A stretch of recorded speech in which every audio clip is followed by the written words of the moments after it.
नमस्ते छात्रों, मैं श्री गायकवाड़ आर्यल ज्ञान समृद्धि इस यूट्यूब चैनल पर आप सबका हार्दिक स्वागत। आज हम कक्षा 10वीं का पाठ 7वां खुला आकाश इसका अध्ययन करेंगे।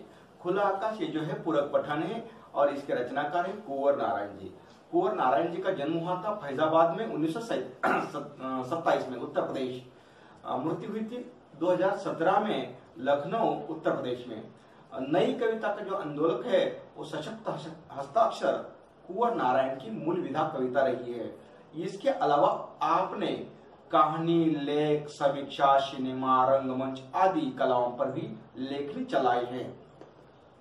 आपकी कविता कहानियां का कई भारतीय भाषा और विदेशी भाषाओं में अनुवाद हुआ है। आपकी भारतीय साहित्य जगत का सर्वोच्च सम्मान ज्ञानपीठ भी प्राप्त हुआ है आपको। आपकी कुछ कृतियां हैं, रचनाएं हैं, जैसे कुछ चक्रव्यूह, तीसरा सप्तक, परिवेश, हम तुम, आत्मजयी और कोई दूसरा नहीं, इन दिनों। इस पूरक पठन के माध्यम से, खुला आकाश इस पाठ के माध्यम से कुंवर नारायण जी हमें पाठकों को, छात्रों को हमें ये जो है डायरी विधा है, ये डायरी विधा के माध्यम से जीवन के संघर्ष, साहित्य कैसा होना चाहिए, आत्मचिंतन क्या करना चाहिए और जीवन क्रम आदि पर अपने विचार उन्होंने स्पष्ट किए हैं। इस पाठ में उनका मानना है कि हमें दूसरों से वाद विवाद न करके स्वयं से संवाद करना चाहिए। इस पाठ के माध्यम से लेखक जो है उन्होंने कुछ आत्मचिंतन किया है और वो आपको भी एक संदेश देना चाहते हैं कि दूसरों के बारे में सोचने के बजाय खुद के बारे में सोचो, अपने अंदर की जो दुनिया है उसके बारे में सोचो, ताकि आपका भी भला होगा और लोगों का भला होगा, दूसरों का भला होगा। देखते हैं उन्होंने परिच्छेदों पर यहाँ पर एक आपको सीख देने का प्रयास किया है। कुछ परिच्छेद यहाँ पर लिए हैं, देखते हैं। पहला परिच्छेद, अंदर की दुनिया। हमारे अंदर की दुनिया बाहर की दुनिया से कहीं ज्यादा बड़ी है। हमारे अंदर की दुनिया बाहर की दुनिया से कहीं ज्यादा बड़ी है। अंदर की दुनिया का मतलब है हमारे अंदर हमारा जो मन है वो सबसे बड़ा होता है। वो कैसा?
इस वीडियो क्लिप में आपने जिस वैज्ञानिक को देखा है उन्होंने अपने अंदर की दुनिया के अनुसार कार्य किया है, उन्होंने बाहर की दुनिया के अनुसार कार्य नहीं किया है।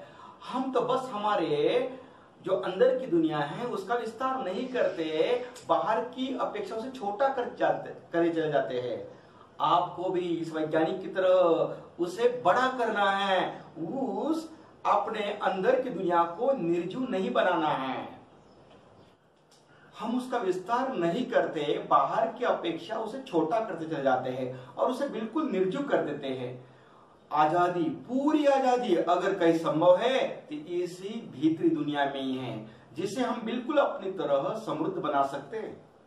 मतलब हम जैसा चाहते हैं वैसा ही उसे बना सकते हैं। स्वार्थी अर्थों में सिर्फ अपने लिए ही नहीं, निस्वार्थी अर्थों में दूसरों के लिए भी महत्व रखता है और स्वयं अपने लिए तो विशेष महत्व रखता है। इस परिच्छेद के माध्यम से, अंदर की दुनिया, इस परिच्छेद के माध्यम से ये जो रचनाकार है कुंवर नारायण जी, वो हमें समझाना चाहते हैं कि हमारे अंदर हमारा एक मन है, हमारा एक विचार है, उसके जरिए हम खुद के बारे में सोचे। हम हमेशा क्या करते हैं, लोग हमें क्या कहेंगे, हमने अगर अमुक अमुक काम किया तो उस काम के बारे में लोग क्या सोचेंगे, लोग क्या सोचेंगे, लोग क्या सोचेंगे, ऐसा सोचते सोचते हम बाहर की दुनिया में ही भटक जाते, बाहर की दुनिया के अनुसार जिंदगी जीते हैं। लेकिन हमारे अंदर एक बहुत बड़ी दुनिया है, वो हमारा मन है। हमारा मन बड़े बड़े सपने देखता है, बड़े बड़े विचार करता है, वो सपनों को पाने की एक जिद रखता है। लेकिन हम इसमें सफलता पाएंगे या नहीं पाएंगे इसके बारे में सोचते रहते और हम कभी हमारे मन को एक न्याय देते नहीं है, हमारे मन के अनुसार, मन के हिसाब से हमारी जिंदगी बसर करते नहीं। अगर हर एक आदमी ने अपने मन के अनुसार अगर अपनी जिंदगी बसर की तो सकारात्मक जो विचार होता है, पॉजिटिव थिंकिंग जो होती है, उसके जरिए आप अपना और लोगों का भला कर सकते हैं। दूसरा मुद्दा, मकान पर मकान। इस पाठ में लेखक ने अलग अलग हिस्सों में चिंतन किया है और चिंतन के जरिए उन्हें जो लगा वो आपके सामने रखा है। दूसरा, उन्हें शहरों में भीड़ देखी और वो भीड़ का जो वातावरण है, वहां लोगों की भीड़ है, मकानों की भीड़ है, जो गाड़ियां हैं उसकी भीड़ है, तो उन्हें यहाँ मकानों का उदाहरण दिया है। जिस गली में आजकल रहता हूं वहां एक आसमान भी है, लेकिन दिखाई नहीं देता। उस गली में पेड़ भी नहीं है, नहीं पेड़ लगाने की गुंजाइश है, पेड़ लगाने के लिए स्थान नहीं, जगह नहीं है, मकान ही मकान है। जैसे कुछ एक के ऊपर एक रखे हुए मकान है।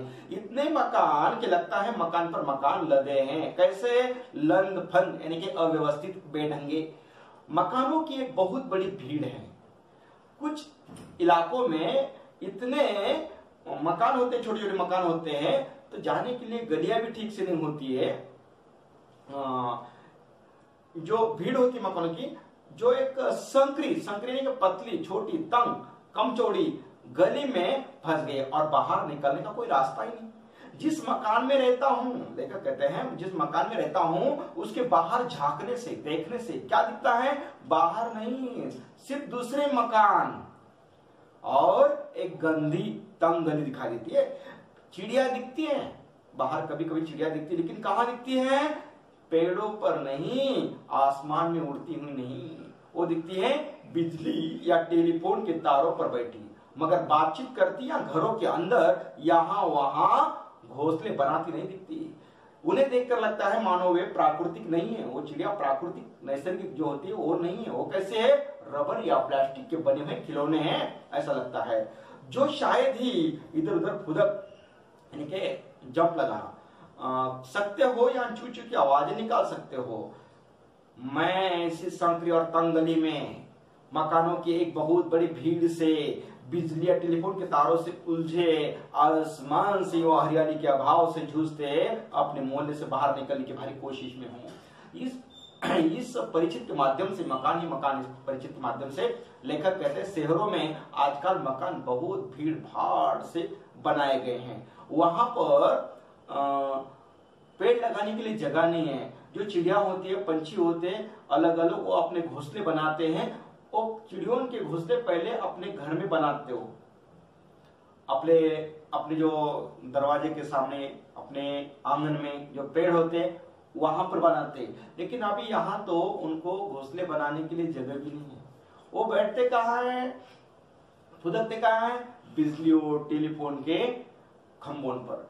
तो ऐसा लगता है जैसे कुछ असलियत में चिड़िया नहीं है, वो क्या है, रबड़ की चिड़िया ऐसा महसूस होता है। बस ये मकान ही मकान, मकान ही मकान, गंदगी, छोटी छोटी गलियां, ये सब देखकर मैं एक परेशान हो गया हूं। मैं ऐसे माहौल से बाहर निकालना चाहता हूं। अगला परिचित, सही साहित्य। साहित्य यानी कि लिखी हुई किताबें, साहित्य यानी कि लिखा हुआ जो भी कुछ है वो। सही और संपूर्ण साहित्य वो है कौन सा, जिसे हम दोनों आंखों से देखते हैं, सिर्फ बाह्य आंख से या दाई आंख से नहीं। इसका मतलब क्या हुआ, आजकल हम जो भी वर्तमान पत्र पढ़ते हैं या जो भी कोई किताब पढ़ते हैं, और लिखने वाला लेखक जिस विचारधारा का हो या जिस राजनीतिक पक्ष से बंधा हो, उसी पक्ष के आधार पर लिखता है। साहित्य कैसा होना चाहिए, हमारे दुश्मनों ने भी पढ़ा तो भी उन्हें वो सच्चाई नजर आनी चाहिए उसमें, उस साहित्य में से। ऐसा साहित्य होना, एक अलग लोगों की विचारधाराओं के लिए लिखा हुआ साहित्य है, ऐसा महसूस कभी न हो। जो भी कोई लिखने वाला लेखक हो, रचनाकार हो, कविकार हो, या यहाँ जो संपादकीय पेज लिखते हैं वो लिखने वाले हो, और साहित्य कैसा होना चाहिए, किसी ने भी पढ़ा तो सच्चाई ही बताता है, ऐसा महसूस हो, उसे कहते हैं सही साहित्य। आजकल का साहित्य कैसा आ रहा है, बस हर लेखक की अपनी एक राय होती है और वो राय एक तरफ हमें खींचती चलती है, वो नहीं। समाज को ज्ञान कैसा हो, समाज को सच्चाई का पता कैसा चले, ऐसा साहित्य होना उचित है। देखते हैं अगला परिच्छेद, अगला लेखक का आत्मचिंतन, जाने खुद को। लेखक कहते हैं बिल्कुल चुपचाप बैठकर सिर्फ अपने बारे में सोचे। आजकल हम हमारा छोड़ते हैं, दूसरों के बारे में ज्यादा सोचते हैं। वो नहीं, लेखक का कहना है दूसरों की चिंता मत करो, खुद के बारे में सोचो। कोशिश करें सोचते वक्त, अपने बारे में सोचते वक्त कोशिश करें कि दूसरे या अन्य को ही या सब जो है दूसरे जिसके बारे में हम सोचते हो, कभी कहीं भी उस आत्मचिंतन के बीच में ना आए। जब हम हमारे बारे में सोचते हैं तो हमारे सोचते समय सोचते सोचते दूसरों के बारे में सोचना शुरू न कर दे। इससे दो फायदे होंगे, हमारे बारे में सोचेंगे तो हम अच्छा ही सोचेंगे, सकारात्मक ढंग जो होता है वही सोचेंगे, तो इसके दो फायदे होंगे। हमारे बारे में सोचेंगे तब, अपने बारे में सोचेंगे तब। एक तो हम अपने को जान सकेंगे कि हम स्वयं क्या हैं, अपने आप आत्मचिंतन करेंगे, खुद के बारे में सोचेंगे तो अपने आप पता चलता है कि हम कौन हैं, हम क्या हैं, हमारे पावर पॉइंट क्या है, हमारे वीक पॉइंट कौन से है, ये हम अपने आप जान जाते हैं। जो दूसरों के बारे में सब कुछ जानने का धम यानी कि ढोंग नाटक रखते हैं, बहुत सारे लोग हाँ तू कैसा पता है, मुझे कुछ पता नहीं, यही दम करते रहते हैं। दूसरे हमारे उस हस्तक्षेप से दूसरों की रक्षा होगी। जिसके प्रतिक्षण मौजूद रहते हैं वे अपने बारे में न तो संतुलित ढंग से सोच पाते हैं न सक्रिय हो पाते हैं। दूसरों की सोच समझ में ही उतना ही भरोसा रखे जिनमें हमें अपनी सोच समझ में है। दूसरे जो सोचते हैं ना वो भी ऐसा ही सोचते होंगे जैसा हम अपने लिए सोचते हैं। इतना यकीन, इतना विश्वास, इतना भरोसा रखे। हर एक के प्रति हमारे मन में सहज सकारात्मक स्वीकृति का भाव होना चाहिए। हम जो सोचते हैं उस सोच में दूसरों के प्रति भी अच्छा विचार ही आना चाहिए। दूसरा अन्य नहीं, मतलब सकारात्मक ही, पॉजिटिव ही, निगेटिव नहीं। अंत में है, हमारे ही प्रतिरूप है, वो जो है हमारा प्रतिरूप है, समझ लीजिए। हमसे अलग या भिन्न नहीं, हम जैसे हैं वैसे वो भी है। ये समझकर अगर सोचेंगे तो खुद को अपने आप जान सकेंगे। अगला मुद्दा, अगला लेखक का आत्मचिंतन, सिर्फ मनुष्य होते हैं। यहां लेखक ने मनुष्य अलग अलग ढंग से कैसे होते हैं, अलग अलग ढंग से बर्ताव कैसे करते हैं, ये बताने का प्रयास किया। जैसे कुछ लोग खूंखार होते हैं, कुछ लोग हत्यारे होते हैं, कुछ लोग चोर होते हैं, कुछ लोग दूसरों को धोखा देते हैं, कुछ लोग दूसरों को फंसाते हैं, कुछ लोग खाली दूसरों को ताने मारते हैं, कुछ लोग दूसरों को बर्बाद कर देते हैं, शिकार करते हैं, वैसे दिखते हैं। यहाँ लेखक कहते हैं कुछ लोग सोचते होंगे कि आखिर ये क्यों होता है। लोगों ने अगर सब मनुष्य के बारे में अगर सोचा तो कुछ लोग सोचते होंगे कि आखिर ऐसा क्यों होता है। कुछ लोग एकदम जो दहशतवादी कहते हैं, आतंकवादी कहते हैं, हम उसे वैसे दिखा देते हैं, उसे दूसरों की जान की परवाह नहीं होती। ऐसे कुछ लोग होते हैं। और कुछ लोग कैसे होते हैं, अपने काम से काम करते हैं, कोई कितना भी अन्याय न करे सहते जाते हैं, बस ऐसे होते हैं। तो लेखक यहाँ पर ये कहते हैं कि कुछ लोग सोचते होंगे कि आखिर ये क्यों होता है, कैसे होता है। कि आदमियों में भी कुछ आदमी कैसे हैं, बहाग मतलब वाघ, भेड़िए मतलब कोल्हा, लकड़बग्गे मतलब तरस, सांप, तेंदुए चित्ता, बिच्छू जो डंक मारता है वो, गोजर, गोजर का मतलब कन खजूरा, उसे हम मराठी में गोम कहते हैं, इंग्लिश कहते हैं। ऐसे विचारधारा के लोग होते हैं। बाघ जैसे, भेड़िए जैसे, लकड़बग्गे जैसे, सांप जैसे, तेंदुए जैसे, बिच्छू जैसे, गोजर जैसे लोग दिखाई देते हैं। उनके स्वभाव कैसे होते हैं। और कुछ लोग कैसे होते हैं समाज में, बिल्कुल गाय की तरह, बकरी की तरह, भेड़ की तरह, तितली की तरह, चुपचाप जो भी है सहते जाते हैं। ऐसा क्यों नहीं होता। जिस तरह सारे बाघ ही होते हैं, केवल बाघ ही होते हैं और कुछ नहीं होते। जब से ये धरती पर बाघ निर्माण हुआ है, पैदा हुआ है, तब से बाघ का स्वभाव वही है। प्राचीनतम जमाने से, युग से। कौन सा, वो शिकार करता है, अपना पेट भरता है, खूंखार होता है। पुराने जमाने से आज वर्तमान समय तक उसका स्वभाव, उसका बर्ताव, उसका जो खाना है वो वही है, वो बदलता नहीं। और कुछ लोग कैसे, गाय, जो गाय है केवल गाय है। पुराने जमाने से आज तक गाय एक गरीब पशु है, गरीब जानवर है, आज तक वैसी है। उनमें कोई बदलाव नहीं आया। यहां युग जमाना बदल गया है, संगणक का युग आया है, लेकिन इन प्राणियों में कोई बदलाव नहीं हुआ है, जैसे कि वैसे स्वभाव से है। लेकिन उसी तरह लेखक सोचते हैं, उसी तरह सारे मनुष्य केवल मनुष्य क्यों नहीं होते और कुछ नहीं, खाली मनुष्य मनुष्य। मनुष्य क्या हो, मनुष्य किसे कहते हैं, जिनमें मानवता हो, जिनमें बुद्धि हो, जिसमें इंसानियत हो। ये गुण मानव, ये मनुष्य का गुण है। ये गुण मनुष्य में भरा होना चाहिए। जैसा जमाना बदलता है वैसा मनुष्य बदलता गया है, एक धोखेबाज बना है, दूसरों को धोखा देने का काम करने लगा है। मनुष्य पहले जैसा नहीं रहा।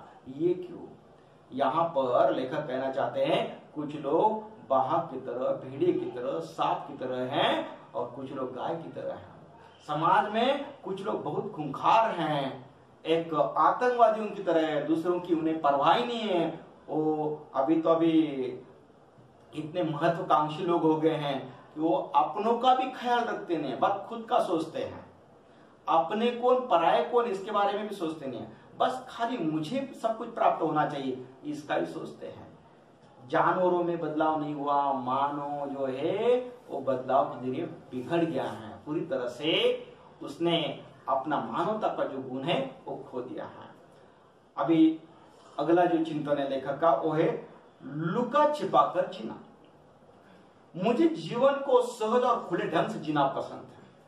आजकल समाज में अगर हम देखेंगे तो बहुत सारे लोग एक खुलकर नहीं जीते। हमारे मन में जो बात है उसे दबा कर रखते हैं। कोई व्यवहार करना है तो व्यवहार किसी को पता न चले ये सोचते हैं। चीजों को लुका छिपा कर, बातों और व्यवहार को रचा बसाकर जीना सख्त नापसंद है। लेखक कहते हैं जो चीज है ना मेरे पास उसे लुका छिपा कर रहना मुझे पसंद नहीं। मैं जो व्यवहार करता हूं ना खुले आम करता हूं, छिपकर व्यवहार करना मुझे पसंद नहीं है, मैं नापसंद करता हूं। वो क्या है, चारित्रिक बेईमानी है जिसे हम व्यवहार कुशलता का नाम देते हैं। समाज उसे व्यवहार में कुशल है बोलते, वो निपुण है ऐसा कहते, लेकिन वो गलत है। जिसके पीछे आत्मविश्वास की कमी झलकती है कि कहीं लोग हमारी असलियत को न जान जाए। यहां कुछ लोग घर का ठिकाना ठीक से नहीं होता, लेकिन बाहर ऐसा दिखाते हैं कि मैं बहुत अमीर हूं, ऐसा बर्ताव करते दिखाते, झूठी बात करते और लोगों को फंसाते। ये झूठ क्यों कहना है, किस लिए कहना है, यही लेखकों को पसंद नहीं है। लुका छुपा कर जिंदगी जीते हैं, लोगों को एक अलग स्वरूप दिखाते अपना और असलियत में अलग होते हैं। आखिर वो असलियत, आपकी असलियत जो है आखिर इतनी गंदी और धूर्त क्यों हो कि उसे छिपाना जरूर लगे, उसे छिपाना पड़ता है। अगर आपको आपकी असलियत को छिपाना पड़ता है ना, तो आप सपने देखो, कड़ी मेहनत उठाओ और वैसा बनो जैसा चाहते हैं, ताकि आपकी असलियत को आपको छिपाना ना पड़े। लेखक का अगला चिंतन, जीवन का अर्थ। हम जीवन के अर्थ को समझते ही नहीं, जीवन को कुछ अर्थ देते ही नहीं। कैसे? बुढ़ापे का केवल यही अर्थ नहीं कि जीवन के कुछ कम वर्ष ही बचे हैं। ये तथ्य, ये सच तो जीवन के किसी खंड पर भी, यानी कि किसी भी आयु में, उम्र में, साल में हमारी जिंदगी के लागू हो सकता है। कैसे? मृत्यु कब भी आ सकती है, जन्म होते ही मृत्यु आ सकती है, शिशु अवस्था में आ सकती है, बचपन में आ सकती है, यौवन में आ सकती है, बुढ़ापे में आ सकती है, प्रौढ़ अवस्था में आ सकती है। बात खास ये है कि जो भी वर्ष बचे हैं, जब तक जीवित और चैतन्य, सचेत, जागरूक है तब तक जिंदगी को अर्थ दे पाता हूं, यही सच है। जब तक जिंदे हैं, जब तक जिंदगी जी रहे हैं, तब तक कर्म करता रहना चाहिए, और कर्म ऐसा होना चाहिए कि जो लोगों को सीख दे, या अपने लिए उससे क्या पाता हूं, ऐसा कुछ जिसका सबके लिए कोई महत्व है। अपने लिए भी कुछ प्राप्त करना, लोगों के लिए भी अपने कर्म का कुछ महत्व विशेष हो, ऐसा कुछ करना चाहिए। बस अब मेरी मौत नजदीक आ गई है, मैं इतने साल का हो गया, ये सब गलत। मौत कब आने वाली है पता नहीं है, इसलिए जब तक जिंदगी है उसे एक अच्छे ढंग से जियो, ताकि लोगों को आपका जीवन, आपकी जिंदगी, आपका कर्म प्रेरणादायी बने। लगभग इसी अर्थ में मैं साहित्यिक चेष्टा, लेखक कहते हैं इसी वजह से मैं साहित्यिक यानी कि लिखने की कोशिश, चेष्टा मतलब कोशिश, प्रयत्न और जीवन चेष्टा को अपने लिए अविभाज्य पाता हूं। इसलिए मैंने सोच लिया कि मैं ना लिखना यही मेरा काम है। 75 का हो रहा हूं, यानी जीने के लिए आप कुछ ही वर्ष बचे हैं, लेकिन जीना बंद नहीं हो गया है। 75 के हो गए इसका मतलब आप बहुत जल्द मरने वाले हैं, मृत्यु आने वाली है? नहीं। आपका जीना बंद हुआ है? नहीं हुआ ना। ये एहसास कि मृत्यु बहुत दूर नहीं है, उम्र के किसी भी मोड़ पर हो सकती है ना। मैंने अभी जो जैसे बता, बचपन में हो सकती है, युवा अवस्था में हो सकती है, किशोर अवस्था में हो सकती है, कुमार अवस्था में हो सकती है, प्रौढ़ अवस्था में हो सकती है, और बुढ़ापे में हो सकती है। इसलिए कब भी हो सकती है। ऐसा हुआ भी है मेरे साथ, लेखक के साथ कोई दुर्घटना हुई थी, वो कहते हैं मेरे साथ ऐसा हुआ भी है। वो शायद उस अवस्था से बचे होंगे।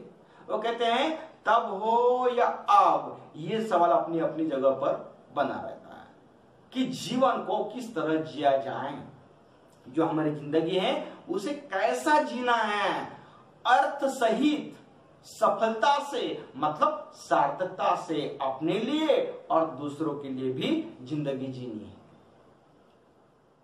अगला चिंतन लेखक का, दिल्ली में रहना। बड़े बड़े शहरों में लेखक ने शायद सफर की है, तो दिल्ली का आज का हालत क्या है, कैसा है?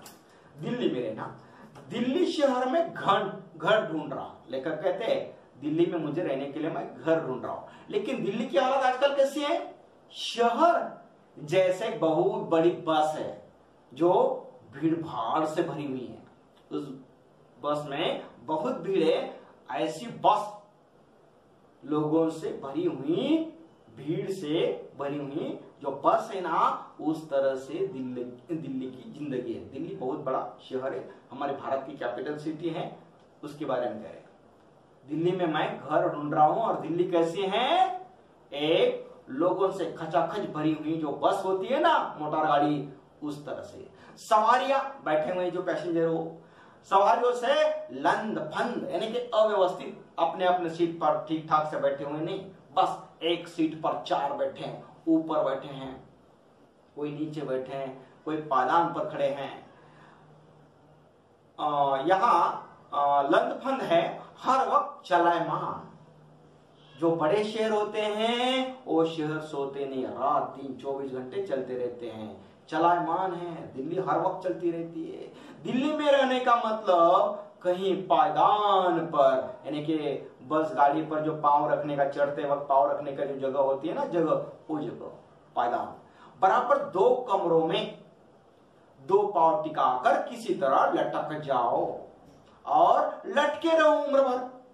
कुछ लोग शहर में आते हैं, जिंदगी भर जिंदगी वहां जीते हैं, लेकिन सब जिंदगी परेशानी में जीते। उनका आखिर तक कोई घर होता नहीं, मकान होता नहीं, महंगाई भी है और उतने पैसे जमते भी नहीं है, और किराए से रहना है तो भीड़ भाड़ में रहना पड़ता है, तंग अवस्थाओं में रहना पड़ता है, जो सुविधा होती नहीं एक जगह पर रहना पड़ता है। इसलिए कहते हैं भीड़ भाड़ में घर बनता है। लटक जाओ और लटके रहो जिंदगी भर। जिंदगी का मतलब बस इतना ही कि जब तक बन पड़े, जब तक जमता है तब तक शहर में रहो, लटके रहो, फिर धीरे से कहीं भीड़ भाड़ से में गिर जाओ। जब तक जमता है तब तक भीड़ में रहो। अगर कहीं जमा, थोड़ा बहुत छोटा मोटा मकान कर सकते तो करो, झोपड़ी जैसा, और वहां रहो। आजकल बड़े शहरों में मकान बनाना बड़ा मुश्किल हुआ है। लेखक कहते हैं घर जल्दी मिलता नहीं और घर हम बना सकते नहीं। अगर कहीं बहुत कड़ी मेहनत उठाई और कहीं बना पाए तो बना पाते नहीं उतने। शहर का जीवन मुश्किल हो गया। अभी अगला लेखक का चिंतन छोटा है लेकिन महत्वपूर्ण है। बहाने निकालना। जो हम शौक से करना चाहते हैं ना, उसके लिए रास्ते निकाल देते हैं। जो नहीं करना चाहते उसके लिए बहाने निकाल लेते हैं। यहां लेखक ने समझाया है कुछ काम ऐसे होते हैं जो हमें जान पे आते हैं, हमें बड़े समझाते हैं काम करो, हमें करना नहीं होता, हम बहाने बना देते हैं, कुछ ना कुछ हम कर नहीं पाते। और जो नहीं करना उसे करते नहीं। जो करना है आपके मन में है उसे तो किसी भी हालत में आप समय निकालते करते हैं।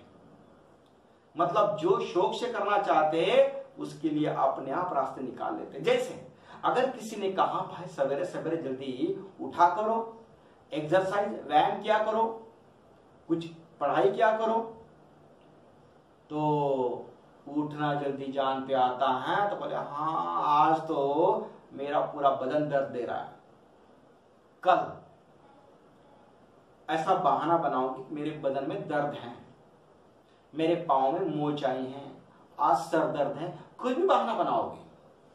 पढ़ाई करने के लिए गया तो भी कहेंगे नहीं आज ना वो जो टॉपिक है समझा नहीं, आज ना लाइट नहीं, कंप्यूटर ठीक से चल नहीं रहा, नेट नहीं है, किताब नहीं मेरे पास, काफी समाप्त हो गई, जो कलम है लिखने की वो तो चल ही नहीं रही है, कुछ भी बहाना बनाएंगे।